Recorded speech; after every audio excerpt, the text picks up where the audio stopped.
जब बात solid solution की आती है हमारे जहन में, तो वहाँ पे फेज बड़ा कन्फ्यूजिंग सा नज़र आता है। जनरली फेज 1 होगा तभी तो सोल्यूशन होगा। तो सॉलिड सॉल्यूशंस में होता क्या है कि एक कंपोनेंट डिस्पर्ज होता है थ्रू आउट द दूसरे कंपोनेंट में। आप ऐसे कह सकते हैं इसमें कोई particular order of lattice point नहीं होता है, लेकिन अगर हम जनरली बात करें तो सॉलिड प्लस सॉलिड का फेज 1-2 से ज़्यादा हो जाता है, मतलब कि वो सोल्यूशन ना होकर के कोलाइडल सोल्यूशन होते हैं। लेकिन फिर भी सॉलिड सोल्यूशन में हम दो तरीके के सोल्यूशन पढ़ते हैं। एक होता है सब्स्टिट्यूशनल सॉलिड सोल्यूशन, एक होता है इंटरस्टिशियल सॉलिड सोल्यूशन। जो सब्स्टिट्यूशनल सॉलिड सोल्यूशन होता है वो तब हम पढ़ते हैं जब दोनों जो सॉलिड मिक्स हो रहे हैं सॉल्यूट और सॉल्वेंट के फॉर्मेट में, उनके एटम की साइज बिल्कुल सेम हो, बिल्कुल एक जैसी हो। तो होता क्या है कि एक सॉलिड दूसरे सॉलिड को उसके लैटिस पॉइंट से हटा करके वहाँ पे सब्स्टिट्यूट कर देता है।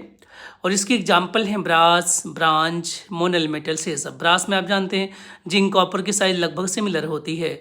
जब बात इंटरस्टिशियल सॉलिड सोल्यूशन की होती है तो इसमें एक सॉलिड सोल्यूशन के आइटम की साइज़ बहुत बड़ी होती है, दूसरे सॉलिड के आइटम की साइज़ बहुत छोटी होती है कंपैरेटिवली। तो दोनों जो आपके पास बड़े सॉलिड होते हैं उनके बीच में जो खाली जगह होती है उसको इंटरस्टिशियल साइट या वाइड कहा जाता है। उसी वाइड में छोटे सॉलिड के पार्टिकल जाके ट्रैप हो जाते हैं। इसका शानदार एग्जाम्पल है टंगस्टन कार्बाइड WC2। W का जो FCC लैटिस होता है उसके अंदर जो वाइड होती है टेट्राहेड्रल और ऑक्टाहेड्रल, उसमें कार्बन ट्रैप रहता है।